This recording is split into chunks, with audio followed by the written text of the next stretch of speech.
नमस्कार विद्यार्थी मित्रांनो, डिजिटल एज्युकेशन या यूट्यूब चॅनलमध्ये चालणाऱ्या आजच्या ऑनलाईन पाठामध्ये आपणा सर्वांचं हार्दिक स्वागत आहे. विद्यार्थी मित्रांनो, इयत्ता 5वी शिष्यवृत्ती परीक्षा व VDS4 आणि इतरही काही स्पर्धा परीक्षा या दृष्टिकोनातून आजचा विषय गणित आणि घटक आहे अपूर्णांक भाग 17. तर मित्रांनो, या आजच्या 17व्या भागामध्ये आपण काय पाहणार आहोत तर भिन्नच्छेद पूर्णांकयुक्त अपूर्णांकांची बेरीज व वजाबाकी कशा पद्धतीने करायची ती आपण या ठिकाणी आता अभ्यासणार आहोत.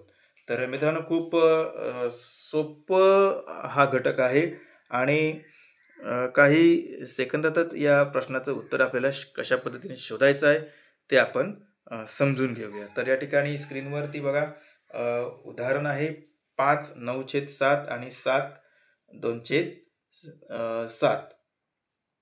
5/9/4 अधिक 7/2/7 अशा प्रकारचं उदाहरण आहे.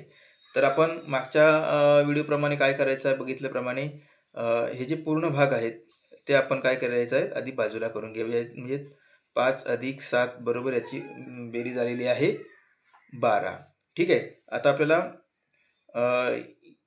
हे जे अपूर्णांक आहेत त्यांची आपल्याला काय करून घ्यायची आधी बेरीज करून घ्यायची आहे. मग आता 9/4 अधिक 2/7 यांची आता आपल्याला काय करायची आहे बेरीज करायची आहे. तर छेद समान नाही आहेत त्यामुळे आपल्याला छेद काय करून घ्यावे लागणार आहेत समान करून घ्यावे लागणार आहेत. तर छेद समान करून घेऊया. 9x7 छेद 4x7 अधिक 2x4 छेद 7x4. ठीक आहे. यांचा आपण गुणाकार केल्यानंतर आपल्याला उत्तर येतं 63/28 अधिक 8/28. आता 63 अधिक 8 छेद समान त्यामुळे एकदाच लिहून घेतला 28. उत्तर या ठिकाणी येतं 71/28. ठीक आहे.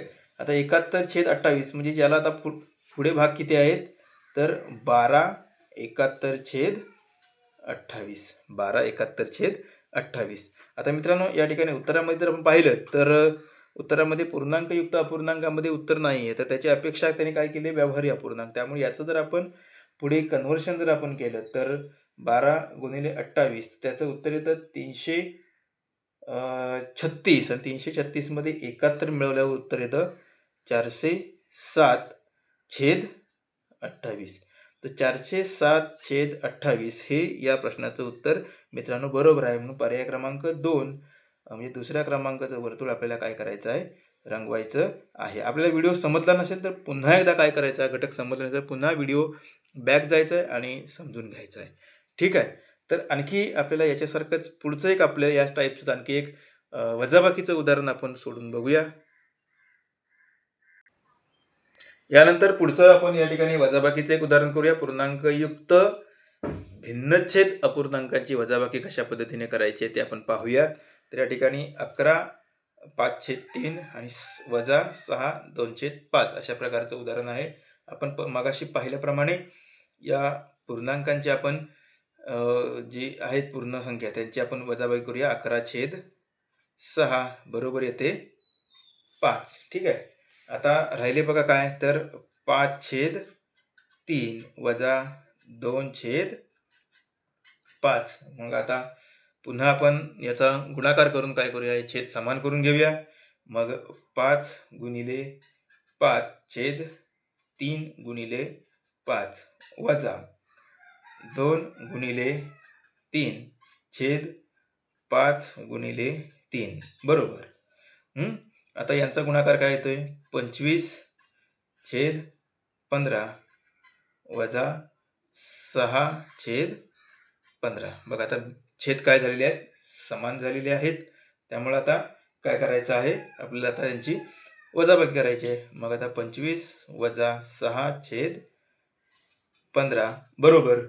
आता इथे 25 मधून 6 गेले राहिले 19/15. म्हणजेच आता 19/15 हे या अपूर्णांकाचं उत्तर आहे. आणि इथे आपल्याला आता 5 म्हणजे घ्यायचे आहेत म्हणजे 5 19/15 हे याचं उत्तर आलेलं आहे. आता अपूर्णांक उत्तरामध्ये बघा बरं काय अपेक्षा आहे, तर ते व्यावहारी अपूर्णांकामध्ये आहे.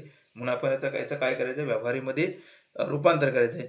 5 गुणिले 15 केलं तर उत्तर येतं 75. 75 आणि 19 यांची बेरीज केली तर येतं 96/15. म्हणजेच मित्रांनो या अपूर्णांकाच्या वजाबाकीचं उत्तर येतं 96/15. 96/15 पहिल्या क्रमांकाचं या ठिकाणी उत्तर आहे. किंवा असंही पुढे येईल की ते सममूल्य अपूर्णांकामध्ये त्याचं संक्षिप्त रूप देखील उत्तरामध्ये असू शकतं. त्यामुळं काही काळजी करायची नाही आहे. किंवा संक्षिप्त रूप कदाचित पूर्णांकयुक्त अपूर्णांकामध्ये सुद्धा असू शकतं. त्यामुळं आपण ते काळजीपूर्वक त्या ठिकाणी उत्तर सोडवायचं आहे आणि प्रत्येक पर्याय देखील आपण काय करायचं आहे, पडताळून पाहायचा आहे. पहिल्या क्रमांकाचं वर्तुळ आपल्याला आता रंगवायचं आहे. तर हे अशा प्रकारे आपण वर्तुळ रंगवून टाकायचं आहे. तर मित्रांनो आजच्या या व्हिडिओच्या भागामध्ये आपण भिन्नच्छेद पूर्णांकयुक्त अपूर्णांकांची बेरीज आणि वजाबाकी कशा प्रकारे करायची आहे ते आपण समजून घेतलेलं आहे. तर आजच्या या भागामध्ये सहभागी झाल्याबद्दल आपण सर्वांना मी धन्यवाद देतो आणि पुढील भागामध्ये देखील आपण सहभागी व्हा आणि अपूर्णांकावर आणखीही पुढच्या भागांमध्ये आपण काही प्रश्नांचा सराव करणार आहोत. त्याही भागामध्ये आपण सहभागी व्हा. धन्यवाद.